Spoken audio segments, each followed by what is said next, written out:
사도행전은 단순한 교회사의 기록이 아닙니다. 사도행전은 복음의 능력이 세상 속에서 일으킨 거대한 소동의 이야기입니다.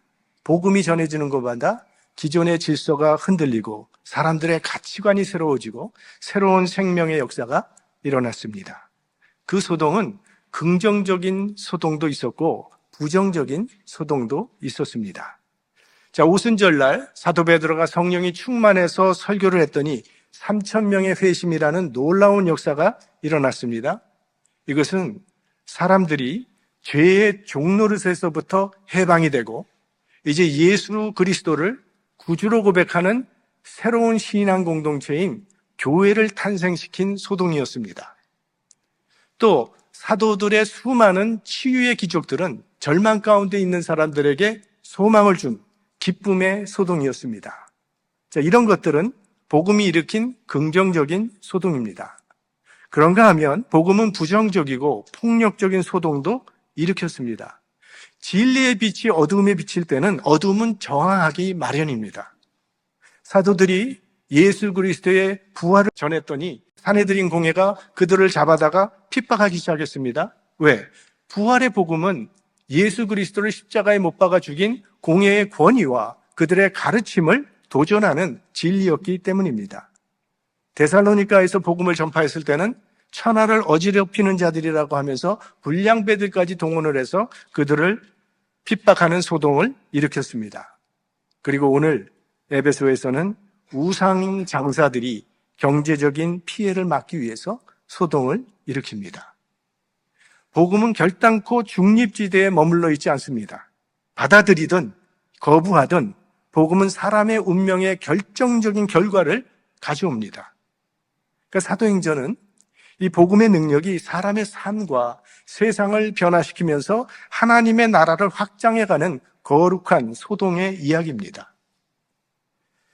사도 바울의 에베소에서의 사역은 큰 변화와 소동을 일으켰습니다. 먼저는 긍정적인 소동을 일으켰는데 지난주에 우리가 살펴봤던 대로 수많은 에베소에 있는 사실은 아시아 지역에 있는 거의 많은 사람들이 변화돼서 하나님께로 돌아오는 그런 소동이 일어났습니다.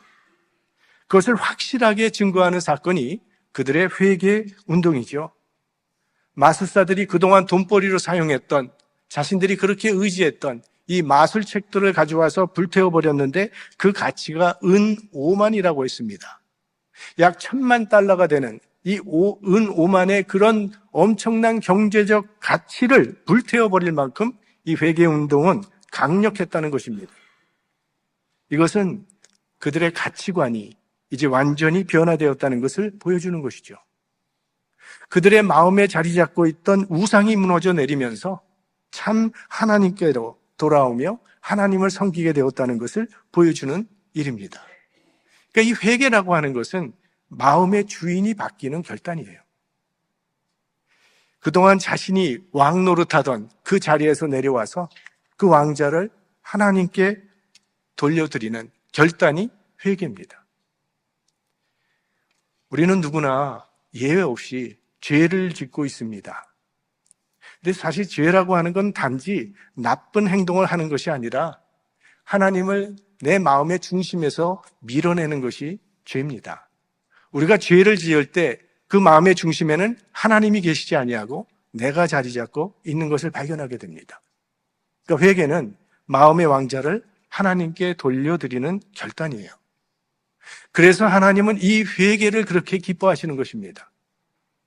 우리는 다윗이 얼마나 큰 죄를 지은 사람이라는 것을 잘 알고 있습니다. 그는 간음했고 살인까지 했습니다. 아마 우리 중에는 이 다윗만큼 큰 죄를 지은 사람은 없을 것이라고 생각을 합니다. 그러나 다윗은 또한 회개의 사람이었습니다. 그가 지은 다윗의 시를 보면 너무나 회개의 고백이 많고 회개의 눈물이 많았습니다. 얼마나 눈물을 많이 흘렸던지 침상이 젖었다고 적혀 있지 않습니까?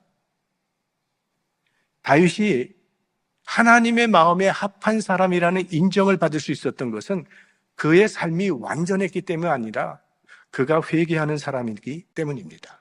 그는 회개할 줄 아는 그런 마음을 가진 사람이었어요.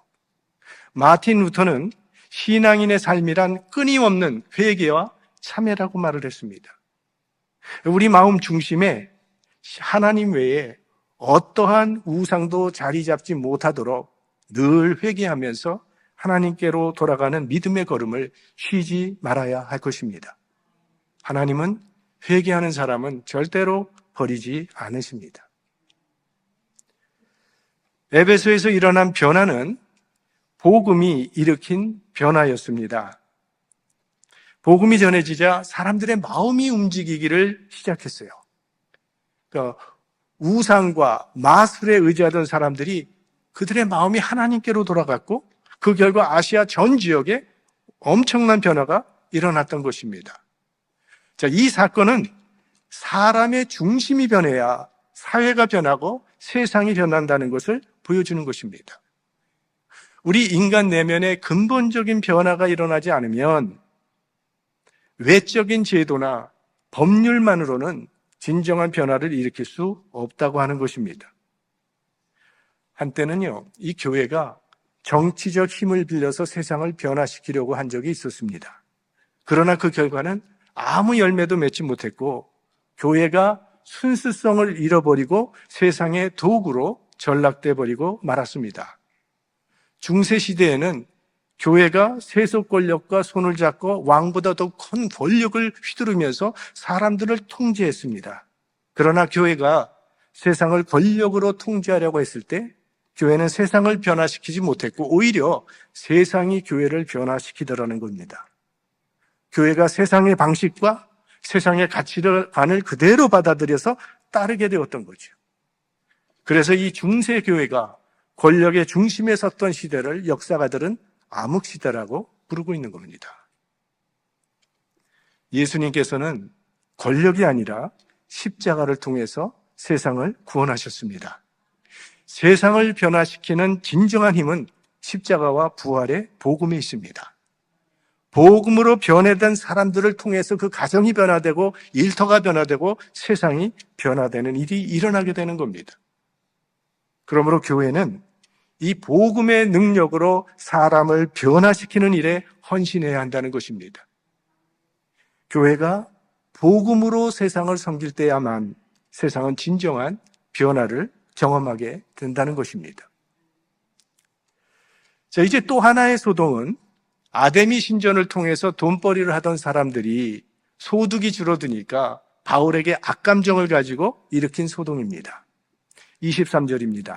그때쯤 되어 이 도로 인하여 적지 않은 소동이 있었으니, 여기 도라고 하는 단어는 진리의 말씀을 의미하는 것으로 복음을 말합니다. 그러니까 복음으로 인해서 지금 소동이 일어나게 되는데 이 폭동의 주동 인물은 데메드리오라고 하는 은장색이라고 있습니다. 은장색은 은으로 물건을 만드는 사람인데 이 사람은 은으로 이 아데미 신상 모형을 만들어서 장사하는 그런 사람입니다. 자, 우리 지난주에도 살펴봤지만 에베소는 아데미라고 하는 여신을 믿는 그런 도시입니다. 이 아데미는 헬라 이름으로 아데미라고 하고 라틴 이름으로는 다이아나라고 부르는 그런 신인데 이건 대지의 어머니라고 하는 뜻을 가지고 있고 이 신은 땅의 모든 생산을 주관하고 만물을 보육하는 그런 신이라고 그들은 믿었습니다. 그래서 마치 어머니가 젖으로 아이를 키우는 것처럼 젖을 먹여서 기른다는 그런 뜻으로 그 아데미 신상을 보면은 젖가슴이 굉장히 많은 젖가슴이 달려 있습니다. 풍요의 여신이라는 그런 뜻이죠. 참 징그럽지 않습니까? 근데 사람들은 이 아데미 여신을 믿으면 건강이 주어지고 물질의 풍요가 주어진다고 믿었다는 거예요. 그런데 에베소에는 7대 불가사이라고 하는 그 웅장한 아데미 신전이 거기에 있었고 바로 이 신전 안에 이 아데미 여신상이 세워져 있었습니다. 그리고 사람들은 이 여신상은 하늘에서 내려왔다고 믿었습니다. 그래서 아시아 전 지역에 있는 수많은 사람들이 이 아데미 신전에 찾아와서 참배를 했고 그 방문객들로 인해서 엄청난 부를 창출하는 그런 역할까지 하게 됐던 겁니다. 그 당시에 은장색들은 이 은으로 이 아데미 신전의 모형을 만들어서 팔았다고 합니다. 그리고 사람들이 이 모형을 사는데 어떤 모형은 굉장히 크고 어떤 모형은 좀 작은데 큰 모형은 사다가 집에다가 모셔놓고 섬겼고, 또 작은 신전들은 우리가 부적 갖고 다니는 사람들처럼 허리에 부적처럼 이걸 차고 다녔다고 합니다. 그러니까 이 아데미 신전에 참배하러 왔던 사람들은 이제 참배가 끝나고 돌아갈 때는 이 아데미 신상의 모형을 기념품처럼 사갖고 가는 것이 관습처럼 되어 있었으니 은장색들에게는 이게 굉장히 좋은 돈벌이가 되었던 것입니다.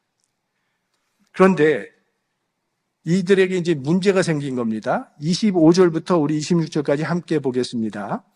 그가 그 직공들과 이러한 영업하는 자들을 모아 이르되 여러분도 알거니와 우리의 유족한 생활이 이 업에 있는데 이 바울이 에베소뿐 아니라 거의 아시아 전부를 통하여 허다한 사람을 권유하여 말하되 사람의 손으로 만든 것들은 신이 아니라 하니 이는 그대들도 보고 들은 것이라.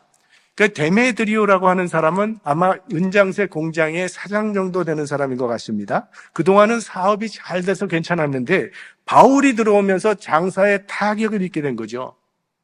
바울이 사람의 손으로 만든 것은 신이 아니라는 그런 가르침을 전했기 때문에 사람들이 이 아데미 신전을 더 이상 찾아오지도 않고 사지도 않고 샀던 것도 버렸다는 겁니다. 그래서 화가 난 데메드리오가 자기와 같은 업종을 가진 사람들을 충동질해서 이제 소동을 일으키게 되는 거예요. 그러니까 이 데메드리오라고 하는 사람은 물질주의자의 대표라고 말할 수 있겠죠. 그러니까 이 사람에게 가장 중요한 것은 이득입니다. 이익, 돈. 그것으로 인해서 피해를 입는 사람에 대해서는 전혀 생각도 없고 양심의 가책도 받지 않는 사람, 그런 사람을 대표하는 인물이라고 볼 수 있습니다. 자, 우리가 이런 생각을 해볼 수 있겠죠. 사도 바울이 사람의 손으로 만든 것은 신이 아니라는 말을 했을 때에 다른 사람은 몰라도 이 신상을 직접 만들고 있는 자신들이야 그 말이 사실이라는 걸 잘 알지 않았겠습니까? 어리석은 사람들이야 그저 하늘에서 내려왔거니라고 생각하며 참배할 수도 있겠지만 그걸 만드는 사람이야 그게 하늘에서 내려온 것이 아니라는 것, 이게 가짜라는 것을 잘 알고 있을 거 아닙니까? 그런데도 자신들이 만든 그게 신이라고 우기면서 이제 군중들을 선동해서 소동을 일으킨 겁니다. 이 데메드리오의 선동이 성공을 합니다. 그래서 많은 무리들이 이제 바울을 해하기 위해서 바울을 찾는데 바울의 협조자들이 바울을 숨겼던 것 같습니다. 그래서 바울을 찾지 못하니까 바울의 동력자인 가이오와 아리스다가를 잡아가지고 이제 연극장으로 끌고 와서 소동을 벌이기 시작하는데 여기 나오는 이 연극장은요, 에베소에 가보신 분은 보셨겠지만 2만 5천 명이 들어가 있는 대형 노천 극장입니다. 지금도 그게 잘 복구되어서 에베소에 있는 것을 사람들이 볼 수 있어요. 이곳에 엄청나게 많은 사람들이 모여서 이제 목청을 높여서 외치기 시작하는데 에베소 사람들의 위대한 여신 아데미요, 에베소 사람의 위대한 여신 아데미요 하면서 외쳐대기를 시작하는데 이 수많은 군중이 2시간 동안을 그렇게 외쳤다고 기록하고 있어요. 그러니까 굉장히 군중들이 지금 흥분해 있는 상태입니다. 그런데 흥분은 해 있는데 왜 흥분했는지는 모르고 군중 심리에 휩쓸려서 열을 내고 있었다고 오늘 본문은 이야기하고 있습니다. 32절입니다. 사람들이 외쳐 혹은 이 말을 혹은 저 말을 하니 모인 무리가 분란하여 태반이나 어찌하여 모였는지 알지 못하더라. 일제시대 때에요, 외아들을 군대에 보내야만 했던 한 어머니가 있었습니다. 근데 이 어머니는 이제 아들을 군대에 보낸 후로 걱정이 될 거 아니에요. 살았는지 죽었는지 소식을 알 수 없으니까 늘 마음이 조마조마하고 괴로웠는데 어느 날 아들로부터 편지가 온 겁니다. 얼마나 반가웠겠어요. 근데 이 어머니는 글을 읽지 못하시는 분입니다. 그래서 동네 청년 하나를 붙잡아서 이 아들한테서 편지가 왔는데 이걸 좀 읽어달라고 부탁을 했어요. 그랬더니 이 청년이 편지를 탁 펼쳐들더니 한참 보다가 자꾸 우는 겁니다. 이 청년이 우니까 어머니는 글은 모르지만 아들이 죽었다고 생각을 하고 옆에서 같이 우는 거예요. 둘이 우는 거예요. 엄마도 울고 청년도 울고. 근데 옆에 지나가던 사람이 그 장면을 보더니 그 사람도 또 따라 웁니다. 그래서 지나가는 사람마다 슬피 우니까 같이 울어주는 거예요. 그래서 어떤 사람이 도대체 왜 우느냐고 물어봤어요. 그랬더니 이 청년이 얘기를 하는데, 이 어머님이 아들로부터 편지가 왔다고 그래서 읽어달라고 그래서 편지를 폈는데 읽으려고 해도 내가 공부를 안 했기 때문에 못 읽겠다라는 거예요. 그래서 옛날에 부모님이 그렇게 공부하라고 했을 때 내가 공부 안 한 게 후회가 돼서 지금 울고 있다고. 그리고 그 어머니는 이 청년이 우니까 아들이 우는지 알고 울었고, 죽은지 알고 울었고, 지나가던 사람은 여기 오면 울어야 되는지 알고 또 울었다는 거예요. 맹목적으로 흥분하는 궁전들은 언제나 있습니다. 여기에 얼마나 많은 인원이 모였는지 모르지만 수만 명인지 모르겠어요. 약간 그런 사람들이 2시간 동안 계속 고함을 쳤다고 생각해 보십시오. 저는 이 말씀을 읽으면서 옛날 대한민국이 월드컵 4강에 진출했을 때 그 시청 광장에서 모여가지고 그냥 한 목소리로 대한민국, 그거는 알아듣기 쉬운 그런 구호죠. 그런 기분이 나요. 자, 이렇게 흥분한 무리들은요, 한순간에 폭도로 변할 수가 있어요. 이 사태가 심상치 않은 것을 보고 서기장이 군중들을 설득하기 위해 나섰습니다. 35절입니다. 서기장이 무리를 안돈시키고 이르되 에베소 사람들아, 에베소 성이 큰 아데미와 및 스스에게서 내려온 우상의 전각지기가 된 줄을 누가 알지 못하겠느냐? 여러분, 에베소의 아데미가 위대하다는 것은 우리가 다 알고 있습니다. 그렇게 외치지 않아도 다 알고 있으니까 여러분들 흥분하지 마십시오. 이 서기장 아주 유능한 사람입니다. 2시간 동안이나 고함을 지르고 있는 이 흥분한 군중들을요, 몇 마디로 잠재워버리고 그리고 흩어버립니다. 자, 그가 무슨 말을 했는지 이제 37절과 38절을 함께 읽겠습니다. 전각의 물건을 도적질하지도 아니하였고 우리 여신을 회방하지도 아니한 이 사람들을 너희가 잡아왔으니 만일 데메드리오와 및 그와 함께 있는 직공들이 누구에게 송사할 것이 있거든 재판날도 있고 총독들도 있으니 피차 고소할 것이요. 자, 오늘 이 서기장의 말을 통해서 우리는 사도 바울이 어떻게 사역을 했는지를 볼 수가 있죠. 알 수가 있습니다. 먼저 그 당시에는 이 아데미 신전에 물건을 도적질하는 사람이 참 많았다고 합니다. 왜냐하면 아데미 신전에 경배하러 오는 사람들이 빈손으로 오지 않고 재물을 가지고 오니까 거기에 굉장히 물건이 많았던 거예요. 근데 많은 도적들이 있었다는 거죠. 그러나 바울 일행은 거기서 아무것도 도적질을 하지 않았다는 거예요. 그러니까 구속할 만한 법적 근거가 없다고 그렇게 얘기합니다. 그 다음에 종교적인 이유를 얘기하죠. 아데미 여신을 회방한 일도 없다고 말을 해요. 바울이 에베소에서 3년 동안 사역을 했다면 그도 분명히 그 아데미 신전에 들어가서 아데미 여신상을 보았을 겁니다. 그 여신상을 보면서 아마도 바울은 속으로 이런 생각을 했을 거예요. 사람이 만든 신전이나 신상은 아무리 아름답고 웅장해 보여도 결국은 사람이 만든 조각품일 뿐이지 그건 신이 될 수 없다. 창조주 하나님은 그렇게 사람이 만든 어디에 계시는 그런 분이 아니라 성도들의 심령에 거하시는 분이시다. 아마 속으로 이렇게 생각을 했을 겁니다. 하지만 공개적으로 그 아데미 신전에서 아데미를 비방하지는 않았다는 거예요. 그러니까 다른 종교에 대한 사도 바울의 태도는 경고망동하지 않았다는 그런 이야기입니다. 아마 기억하시는 분들 계실 거예요. 예전에 한 크리스천이 절에 가서 부처상 그 이마에다가 빨간 페인트로 십자가를 걸어놨어요.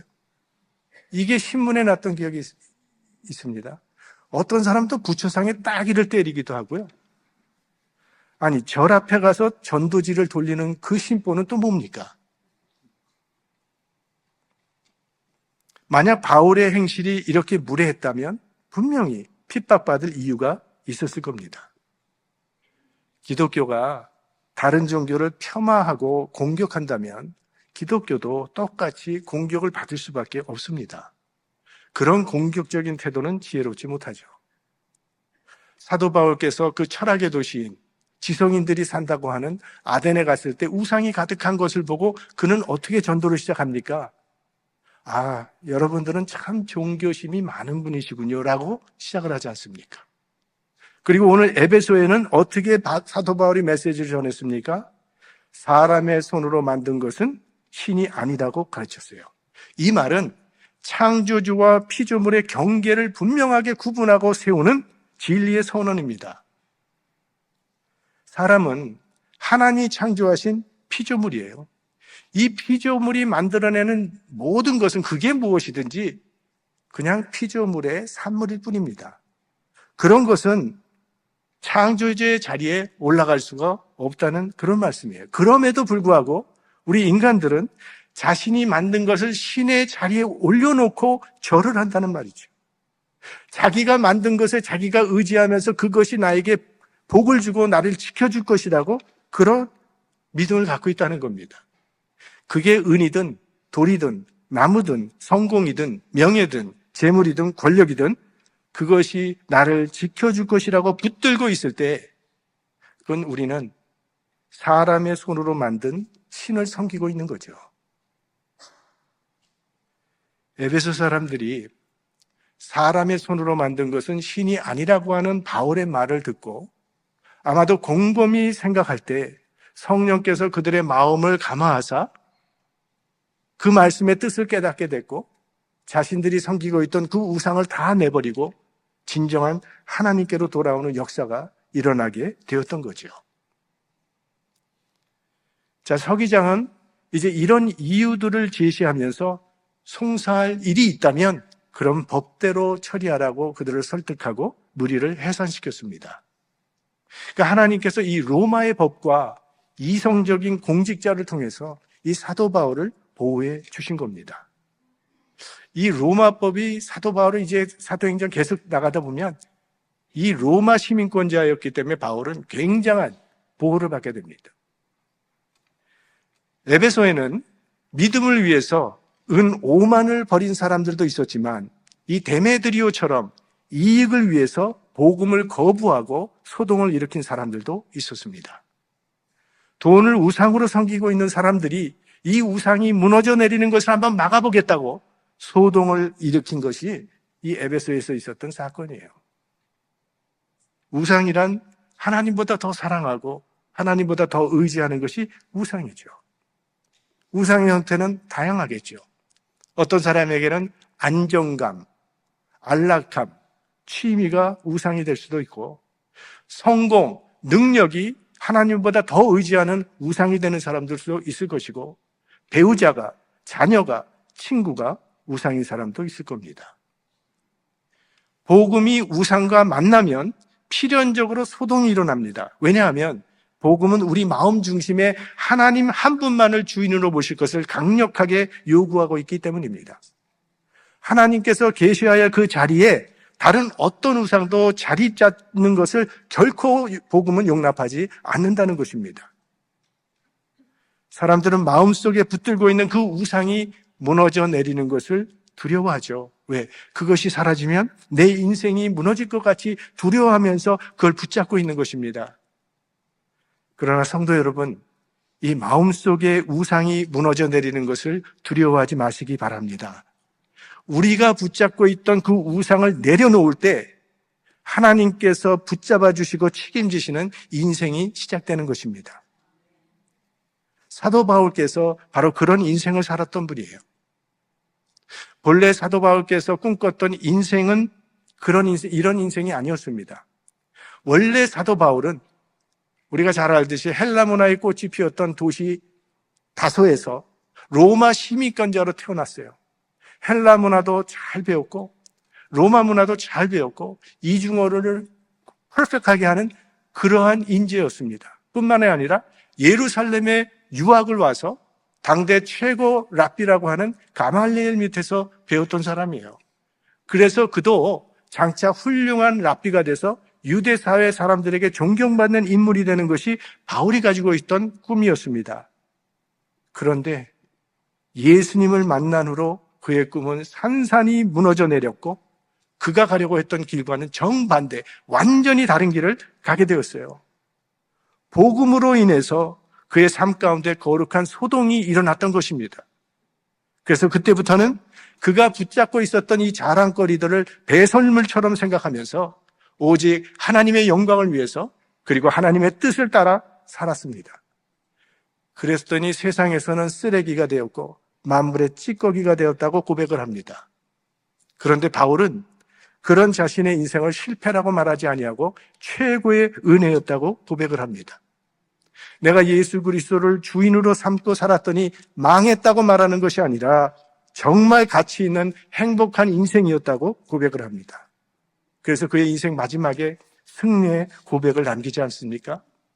내가 선한 싸움을 싸우고 나의 달려갈 길을 마치고 믿음을 지켰으니 이제부로는 나를 위하여 의의 면류관이 예비되었노라. 정말 확신에 찬 승리의 고백을 남길 수 있었던 거죠. 진정한 행복은 자신을 내려놓고 하나님께서 세우시는 인생을 사는 것이라는 것을 체험한 사도 바울 선생님의 고백입니다. 사람이 만든 것은 무너질 수밖에 없지만 하나님께서 세우시는 인생은 흔들림도 없고 후회도 없습니다. 여러분 모두 하나님이 세우시고 붙드시는 복된 인생이 될 수 있기를 주님의 이름으로 축원합니다.